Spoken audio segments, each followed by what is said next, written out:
questions là. Donc, il y a ces questions qui tournent autour du signifiant, du signifié, des jeux qu'il peut faire autour de ça. Mais il y a l'autre aussi qui est autour des affects. Ça a été attiré ma attention justement par Daisy lorsqu'elle m'a dit que lorsqu'elle était petite, elle cachait le livre d'Alice au Pays des Merveilles. Ça veut dire, et en même temps, elle était tentée. De temps en temps, elle allait là-bas, elle le lisait, et puis ensuite, elle le cachait de nouveau. Et puis, c'est vrai que c'est extrêmement angoissant si on y réfléchit. Il y a tous les éléments de l'angoisse. Alice qui tombe dans un trou sans fin et qui en même temps c'est aussi quelque chose de lyrique. Lorsqu'on commence à s'endormir, il y a cet sentiment de chute. Et puis ensuite les transformations du corps, elle devient énorme. Et tout ça, il y a un aspect presque ludique. Alors je vais te passer la parole pour dire quelque chose sur ça, mais je vais quand même lire un petit paragraphe pour donner le sentiment de ça, comment cette question qui est angoissante devient presque drôle chez lui. C'est lorsqu'elle tombe dans la traduction française, c'est la Pléiade, je ne sais pas qui a traduit, je pourrais vous dire ensuite. Et il dit: il faut croire que le puits était très profond, ou alors la chute d'Alice était très lente, car en tombant, elle avait tout le temps de regarder autour d'elle et de se demander ce qu'il allait se produire. D'abord, elle essaya de regarder en bas pour se rendre compte de l'aspect des lieux où elle allait arriver. Mais il faisait trop sombre, ça c'est un autre élément d'angoisse pour un enfant, il faisait trop sombre pour y rien voir. Ensuite, observant les parois du puits, elle s'aperçut qu'elles étaient recouvertes de placards et d'étagères. De place en place étaient accrochées des cartes géographiques et des gravures. Elle saisit au passage de ça en tombant un pot sur l'une des étagères qui portait l'inscription « Marmelade d'orange ». Mais, au grand désappoint d'Alice, il était vide. Elle n'osait le laisser choir de crainte de tuer quelqu'un qui se fût trouvé au-dessous d'elle. Aussi fit-elle en sorte de le déposer dans l'un des placards devant lesquels elle passait en tombant.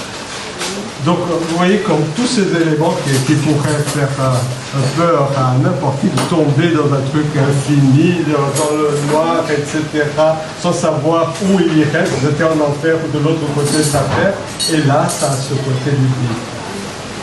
Elle se dépouille. Et elle fait beaucoup. C'est vraiment les deux livres sont une série de rencontres qu'elle fait avec des personnages tout à fait différents et où vraiment elle entre dans un questionnement de la logique de chaque personnage qu'elle rencontre. Donc elle est dans un genre de conversation permanent avec les gens et elle écoute et elle découvre comment il déploie le logique qui est tout à fait différent pour chacun. Il y a la duchesse qui pour tout chaque est au moral. Hein? La morale c'est ça. Avec le Mad Hatter et le chapelier. Oui, vous me l'avez, je ne trouve pas l'exact, mais il y a toute une questionnement logique par rapport à elle dit, je pense ce que je dis, ou moi je dis ce que je pense. C'est la même chose. Et les autres commencent à dire, mais non, pas du tout, c'est pas la même chose. Si je dis, je vois ce que je mange, c'est pas la même chose que de dire je mange ce que je vois. Et que, donc, ça c'est une autre questionnement logique qu'elle fait avec des gens assez particuliers qu'elle rencontre. Et je pense que, après, je reviendrai à quelque chose par rapport au rêve. Parce que une des choses que Fred dit, c'est que... Faut parler plus fort parce que le rêve, c'est une... il y a une manifestation de désir là-dedans. Et je pense que quand elle est, à des moments, quand son courage flanche, il y a, bon, il y a le désir, il y a la curiosité qui la pousse, mais c'est très spécifique dans chaque livre. Dans le premier livre d'Annalise, elle veut entrer dans le petit jardin et que elle se fatigue, elle ne veut pas, elle est un peu angoissée, un peu fatiguée, mais elle décide de continuer parce qu'elle veut aller dans le beau jardin. Ou dans l'autre côté du miroir, elle veut devenir une reine. C'est ce qui l'a fait continuer quand elle est angoissée ou fatiguée. Elle veut quand même devenir une reine. Mais oui, c'est même la chose la plus importante de ce deuxième, c'est que depuis le début, elle dit « je veux devenir une reine, j'entre dans le jeu seulement si c'est pour être la reine ». Et puis ils disent « oui, tu peux devenir une reine, il suffit de commencer par être un pion et arriver à tel point, et à partir de ce point, tu deviendras reine ». Alors, tu as attiré l'attention sur la question de la morale, qui me semble être aussi très importante dans la vie de Charles. Depuis petit, bon, il y avait déjà la question religieuse, s'il allait devenir pasteur ou pas, comme son père.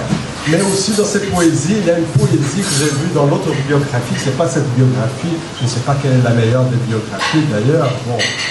Mais c'était un poème qu'il avait écrit il avait 15 ans ou 14 ans, donc il devait s'en occuper de ses sœurs cadettes. Et il était assez moraliste aussi avec les sœurs, il devait éduquer d'une certaine façon ses sœurs. Et il avait une poésie qui était il ne faut pas faire ceci, il ne faut pas faire cela, il ne faut pas ceci, il ne faut pas... Et c'était une poésie pesante, il n'y a pas tellement de choses qu'il ne fallait pas faire. Et à la fin, c'était il ne faut pas dire il ne faut pas. Oui. Donc on voyait déjà son esprit ironique à l'âge de 15 ans. Oui.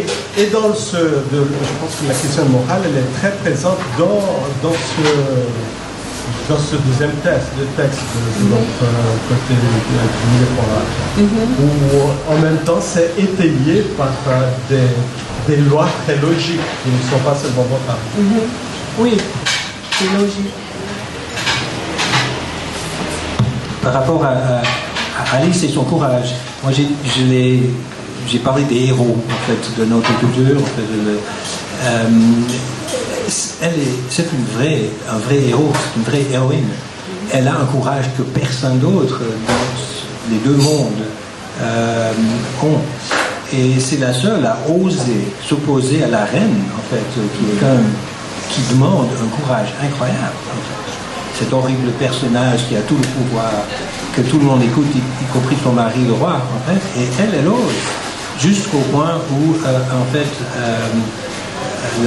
ça prend la direction, justement, d'une justice possible, en fait. C'est vraiment... il faut le souligner, en fait. Oui, elle est très courageuse. Oui, vous avez raison, c'est une héroïne, vraiment. Et vous avez parlé un peu de Trump. Moi, j'ai un peu de mal avec ça, parce que... Non, mais vous... Parce que les psychanalystes aiment bien faire l'éloge du non-sens. Et que toute cette question, le signifiant veut dire ce qu'on est maître de ça, on veut dire. En même temps, il y a quelqu'un qui est président des États-Unis, qui vit dans un monde qu'un de ses surrogates, comme on dit en anglais, a dit, he lives in a world of alternate reality, de réalité alternative. Et ça, quand c'est un président des États-Unis, ça ne va pas. C'est-à-dire qu'il y a une limite à cette question du fait que les mots ne veulent pas dire que ce que chacun met dans le mot. Mais peut-être c'est de passer de non-sens à hors-sens avec lui. Il y a quelque chose qui... Parce que le non-sens implique quelque part, il y a du sens, quelque part. Tandis que là, dans ce qui se passe aux États-Unis, il y a beaucoup de choses qui sont juste absolument pas, il y a complètement hors sens. Je ne sais pas si c'est... Mais comment réconcilier cet éloge du non-sens avec le dégât que ça peut faire quand c'est au président des États-Unis? Tu veux que je te demande? Oui, oui.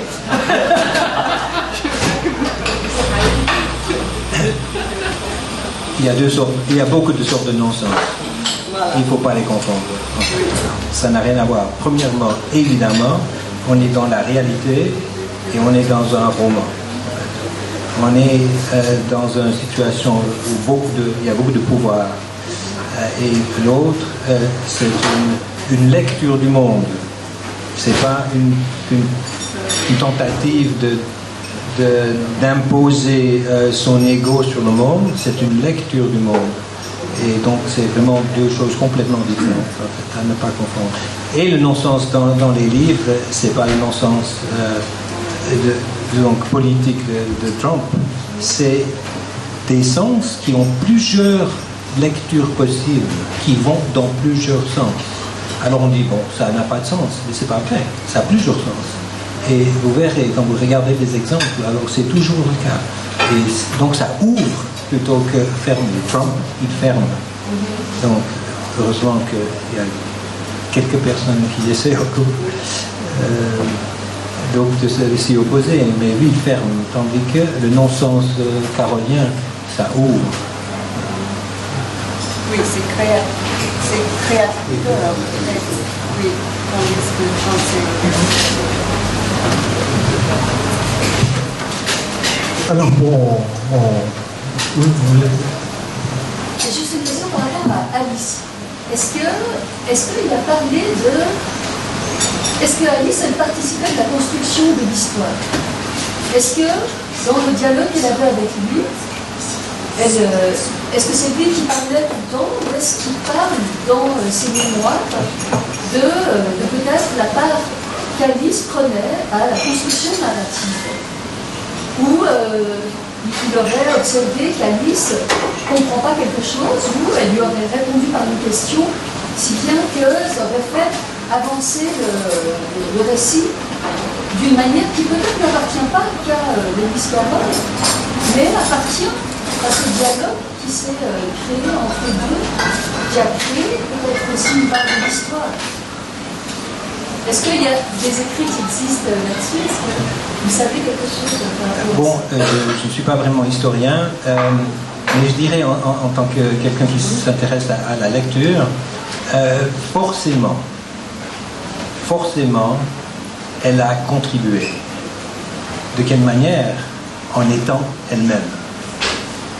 Il y avait quelque chose dans cette petite fille qui a eu un effet sur cet homme, très très complexe, qui l'a transformé en écriture. En fait.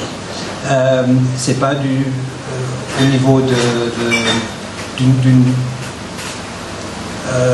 consciente en fait, mais c'est elle qui a sans Alice il n'y a pas de roman. Ça j'en suis convaincu en fait. Mais sans le savoir, c'est en étant comment elle était. Il connaissait évidemment sa vie, et puis il joue avec ça, avec les chats et tout ça, c'est des anecdotes. Mais il y a eu une relation. Ce roman, comme la plupart des œuvres d'art, sinon tous les œuvres d'art, c'est le fruit d'une relation. Pas forcément consciente de sa part à elle, mais elle y joue un rôle primordial, c'est clair. C'est elle qui a demandé de transcrire. Oui. Parce qu'il racontait l'histoire et un jour elle a demandé est-ce que vous pouvez écrire ces histoires pour que je puisse lire. Et à partir de là, il a décidé d'écrire le livre. Parce qu'il n'était pas écrivain auparavant, enfin, il était logicien. Oui, il enseignait les maths. Voilà. C'était un prof de maths. Mais qui faisait quand même des poésies chez lui, en famille. Sans les publier, donc sans les donner au public. Et ça, évidemment, c'est vrai. Ah oui, les petites revues pour la famille, on fait ça. Pour la famille, et aussi donner un peu plus du village. C'est vrai. Merci.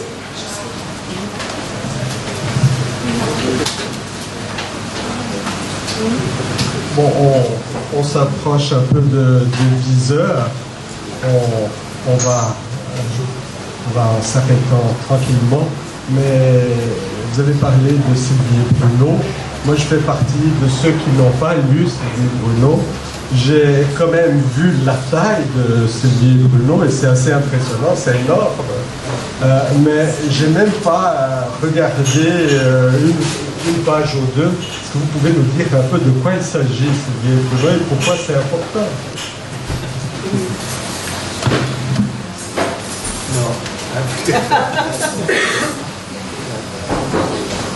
Non, je ne peux pas.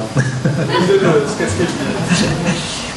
Non, parce que c'est énorme, c'est très complexe, c'est très intéressant, c'est plus difficile, effectivement. Je crois qu'il y a un élément au départ qui est différent, c'est qu'il y a deux personnages, un garçon et une fille. Alors ça change tout. Ça change tout dans la dynamique. Donc cette fois, c'est les deux côtés, donc Carol et puis Alice, maintenant se transforment, ils deviennent les deux un personnage, si on veut. Ça, c'est une différence essentielle. Mais pour le moment, ça ne sert à rien de parler de ce roman. Peut-être un jour, vous aurez le temps de le lire, mais c'est beaucoup, beaucoup plus long. Ouais.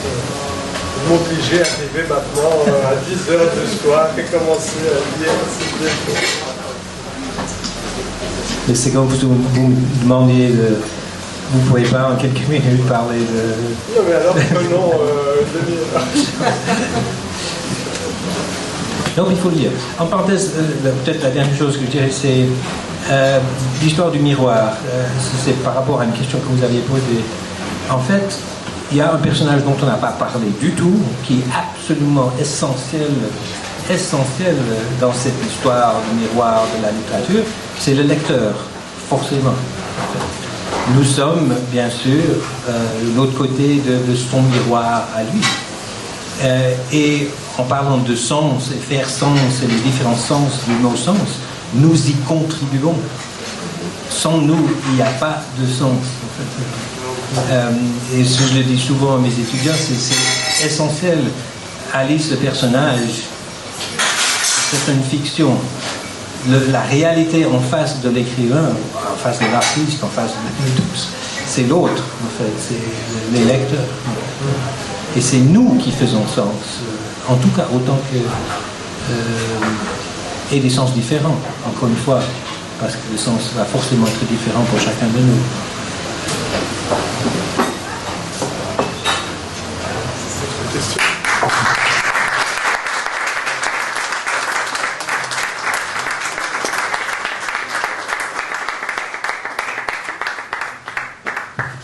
Merci beaucoup, vraiment, pour les deux. Et puis, on se donne rendez-vous maintenant en novembre pour la Calas, mais je pense qu'il y aura d'autres choses avant novembre. Vous voulez déjà... Dès le mois de début août, je pense que le programme sortira. Vous ne savez pas encore le programme? Si, mais c'est des choses encore... voilà. Ok, c'est en pleine négociation. Ok, merci. Merci à vous.